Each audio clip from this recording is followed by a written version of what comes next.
everybody, and welcome back. Today, I'm making my college football predictions, and we're going to be picking every top 25 game, which we don't have as many overall top 25 games because we have a lot of teams competing against each other. So it should make for a fun Saturday of college football. We're going to start off from the bottom and work our way up to the main event game of Miami-Clemson. But as I said, start from the bottom, so we're starting off with Texas Tech and Iowa State. Texas Tech almost had a big upset win against Texas. That game really surprised me. Texas Tech blew it many times. They blew that game. Iowa State lost their first game, but has come back, looked good against two teams that have looked, well, one team has been good in Big 12 play. The other team is 0-2, and the other team is Oklahoma, which I did not expect to see being 0-2 to start the year in Big 12 play. But Iowa State, it's just a team I trust more. Matt Campbell is a guy I love as a coach. I think he's one of the best coaches in college football. So I expect Iowa State to win the game handily. Then we move up to the number 22 ranked Texas against unranked Oklahoma. Just saying unranked Oklahoma, it's just not right. Oklahoma is used to dominating. They dominate teams, but they have been meh in the Big 12. Spencer Rattling has not really been that impressive in Big 12 play. He's had some good games. He's had some good moments, but late in the game, he's thrown some bad balls. And I understand, he is a freshman. So we will see completely different side of him by the end of the year, especially with Lincoln Riley calling the plays. But I expect Texas to win this. I do not like this Oklahoma team right now. Just something about them is rubbing me the wrong way. I thought they'd bounce back against Iowa State somewhat, but they didn't. I mean, that Kansas State game, I lost some faith in with the blown lead, and I lost faith watching them against Iowa State. Now, I did pick Iowa State to win last week, and I didn't like Oklahoma traveling. Oklahoma staying in Norman, but Texas that's a team I just like more right now. I like Sam Elliott more than I like Spencer Rattling. That can very well change, especially after this week. But currently, I'm taking Texas. LSU at Missouri, and this game has been moved to Missouri after hurricane concerns for LSU, which I understand. Overall, I don't know how it'll affect the outcome of the game. I really expect LSU to win this. Still not buying Missouri that much this year, even though, who knows, they could pull off the upset. I just think LSU wins handily. University of Texas San Antonio versus BYU. This game will not be pretty. BYU has been destroying teams, and I think they've beat some teams that are better than UTSA. I think BYU wins in a blowout. So now we move over to Arkansas versus Auburn. Wow, Bo Nix looked awful last week. I picked Auburn to beat Georgia, and man, did Bo Nix look bad. To the point that I'm considering, does Auburn bench him? And I wasn't a Bo Nix believer. I saw one game of him last year. I watched it fully, and that was against the Florida Gators. I sold everything. Whoever told me Bo Nix could be something NFL, after that game, I was like, no, he cannot. He is not a starting quarterback in the NFL. He may not even be a backup in the NFL. He is not good for pro level. And I think that was exposed against Georgia. And I didn't like Georgia's offense entering that game, but they played great football. They beat Auburn to the ground. Arkansas beat Mississippi State, and I did not watch that game, but I saw the score, and I was like, this Arkansas team playing better than I thought. And I saw they won. I was like, maybe I really underestimated Georgia. And that really made me wonder who played Georgia better. Well, Auburn put up more points, but Arkansas held them steadier through the first half. And I'm going to go with the upset here. I'm going to take Arkansas to beat Auburn. Just something about Arkansas after that win. Now, they could completely fall off like that.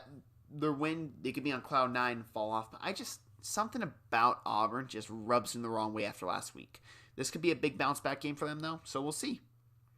Virginia Tech at North Carolina. Now, in my opinion, North Carolina has the second best quarterback prospect in college football. I like Sam Howell more than I like Justin Fields. I like Sam Howell more than I like Trey Lance. Wait, Lane. It's either Lance or Lane. I always get confused. But I like Sam Howell. I like him a lot. Now, admittedly, Justin Fields and Trey are better athletes. They can move better. And we've seen more of them. Even though we won't see any more Trey for the rest of the year, as he is now declared for the draft, good for him. Justin Fields we'll see later in the year, and he will probably be explosive and have great football games. But I just look like the two best quarterback prospects in college football to me are Trevor Lawrence and Sam Howell. I'm excited for that matchup. So I'm going to take North Carolina to win. And I think they win big. I don't like Virginia Tech that much. I haven't watched them as much. I've seen some highlights. I've seen a little bit of their games. But I just don't think they had the the ability to slow down Sam Howell for 4 quarters. Now, the next game. And this game will be maybe as bad as the BYU game, blowout-wise. Florida State at Notre Dame. Notre Dame, big. I don't really want to spend too much time on this because all I have to say is this. Florida State has looked bad. They have looked bad. They had to come back against Jacksonville State, an FCS team. This is a Florida State program that cannot figure it out right now. And it's interesting to see because I thought it was Willie Taggart a bit. Well, Mike Norwell coming in there, just not getting it clicking yet. And it's going to be very interesting to see how long he's going to have there if this continues. Then another top 25 matchup, Florida at Texas A&M. Florida should win this, even though this game will be close till the fourth quarter. Florida's defense has not looked that great to start out the year, but Kyle Trask and Kyle Pitts have both looked phenomenal to start out the year. Those two are going to be hard for Texas A&M to keep in check, let alone Kadarius Toney will give the A&M some issues. I think Florida wins by 10 points, I'd say. I would say this, it'll be close to really the end of the game. I expect Florida to pull away. Tennessee at Georgia. Now, I have underestimated Georgia too much. I have underestimated Tennessee, apparently, because I did not think this highly of them entering the season. I look at this matchup, and I'm just going to say Georgia, because Georgia is a team I trust more than Tennessee. Tennessee is just starting to get going. Could this be a big program-defining win for Jeremy Pruitt's crew? Absolutely.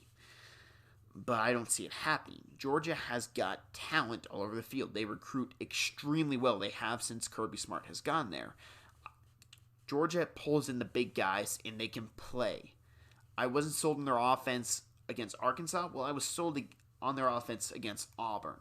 If that team shows up, they will beat Tennessee badly. If they struggle a bit, Tennessee will hold on there, and it will be closer at the end of the game. But at the end of the day, I think Georgia wins. Now we look at Alabama versus Ole Miss. And this is going to be fun just because it's Nick Saban versus Lane Kiffin. Defense, offense. Who's going to win? Alabama. I like watching Lane Kiffin's offense. It's fun to watch just to see, okay, he's doing that. Well, with Nick Saban, it's we do this. We do limited stuff, and we do it better than anyone else. That's Nick Saban's coaching, and that's why he's so good. Alabama doesn't run all these crazy formations. No, they do the simple things perfect, and that's what makes them so good. I expect Alabama to come out and just dominate Ole Miss, because the Ole Miss defense has not looked good. Ole Miss offense, they'll score points. Lane Kiffin is a genius on the offense side of the ball, but their defense will struggle. Alabama wins. Now the game of the week, Miami versus Clemson. Now Miami has surprised me. I did not think Keene would play this good at quarterback for Miami. They have really come out of nowhere to me, and I was surprised to see them playing this well. I thought they'd lose to Louisville, and I was wrong. They beat Louisville for the full game. And I watched some of the Florida State game, and that was a massacre by Miami. They destroyed Florida State. And I watched those games, and I just think, yeah, well, there's Clemson. Yeah, well, there's Clemson. I just can't pick anyone to beat Clemson. Trevor Lawrence is special. You don't pick against special. For example, when you see LeBron James playing a game, you don't pick against him because he's special. When you see Tom Brady playing, even though he just lost Thursday, you pick Tom Brady because he's special. You pick Patrick Mahomes because he's special. I could just keep on going. You pick special talent.